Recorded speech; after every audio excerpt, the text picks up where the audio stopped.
हेले आमर ये बड़ बड़ बृहत शिल्प दरकार ना छोट छोट शाला दरकार कुटीर शिल्प जमी आमर थिला कुमारशाला बढ़ईशाला काठशाला तंतशाला विभिन्न प्रकार थिला प्रति पंचायत शिल्प दरकार बोध हुए बा प्रति ब्लॉक अंततः छोट मैन्युफैक्चरिंग यूनिट बा स्मॉल स्केल इंडस्ट्री जहाँ आजिकल सब कहुच्छी MSME micro micro and small गोटे कथा प्रथम कथा है आम ओडिशार मु गोटे कैलकुलेशन करके प्रतिदिन प्रति मासरे आम खाइबापी कि पिंधापी कि जहाँ खर्च करूँ पाखापाखि 25,000 कोटी टंका मसरे आम बाहर को पठे दो मनी ड्रेन आम आलू खाइबा ठार आलू पियाज ठार आरंभ कर जहाँ तेल सब बाहर आणुचु माछ अंडा आणुचु ठीक सेमती भाव आम बाहर जिते लुगा पिंधुचे आमर जहाँ थिला कपड़ा दुकान थिला आमर कपा उत्पादन करुचु बाहर को जाऊँ सेठू तैयारी होकर बिक्री आपको कॉलोनियल कॉन्सेप्ट ऑफ इकोनॉमी कह जाए औपनिवेशीय अर्थनीतिर व्यवस्था सेटा आम भितर चली 25 आम जदि आम पिंधा और खाइबार स्वावलंबनशील हाँपाई कि से कारखाना गुड़ी को सजाड़ी दिंतु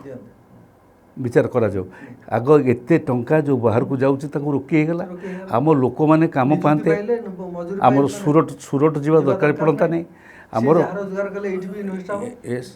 आमर जहाँ थिला सूताकल लुगाकल ओटीएम सहित सब बंद हो गला ये जो 24 वर्ष शासन भितर सब बंद हो गला आमर चीनी कल बंद हो गला आमर तेल कल बंद हो गला एशिया महादेशर प्रथम चीनी कल होउछि आस्का एशिया बर्तमान एगुड़ा सब बंद हो गलानी अच्छा युड़क आम प्रायोरिटी दे था आग आमर करते आम गोटे छोट कथा कहूँ टाटार बड़ कारखाना आमर दरकार नहीं जो करुच्ची स्टील आम टाटा गोटे करुच्ची कोकोनट ऑयल शालीमार और टाटार बहुत लोग व्यवहार करमर केवल माँ तारिणी ठाकुर पाखे जी नड़िया प्रतिदिन जाऊँगी एवं से नड़िया और ओडिशार उत्पादित नड़िया को आम नहीं केउंझर गोटे कर नड़िया तेल कारखाना हो पारता तेल नड़िया तेलटा माने देह पई भलो खाइया पई भलो ना लगा पई भलो औषधीय जिंस हेला नाही हमर ये दीटे जाक कथा को आम लक्ष्य कले हमर भी लुण चाष बंद हो गला टाटा लुण खाइया बर्तन गुजरात टाटा गुड़ खाइ हमर लंबा होमा लंबा सब बंद हो गला बस ये जो स्मॉल स्केल बोल कहूचे यही टाइप कारखाना आम कर साइकेल कारखाना टी आमर ये ना आमर छता टी किणवा पड़े खरा दिन बजार जाऊे हाँ पाल छता आम आसबे तेणु आमर जहाँ आवश्यक प्रतिदिन कि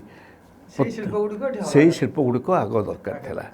अन्य जहाँ हूँ बृहत शिल्प दरकार है हम हाँ से गुड़ाक भूल कराई ये समस्त मुख्यमंत्री समय एत वर्ष भितर 1936 मसीह पर्यटन जहाँ मधुबाबू स्वप्न देखते 36 मसीह भी सी स्वतंत्र ओडिशा गठन कथा चिंता कला उत्कल टानियारी तारकसी काम इत्यादि इत्यादि कथा कहते ओडिशार शिल्पायन दरकार किंतु से शिल्पटा आम मान आवश्यकता आमर आवश्यकता आग पूर्ण आम बाहर जो बर्तमान शिल्प करा केवल आम संपत्ति नहीं पड़ा निजुक्ति भी मिलूना रोजगार भी मिलूना बेकारी भी दूर होना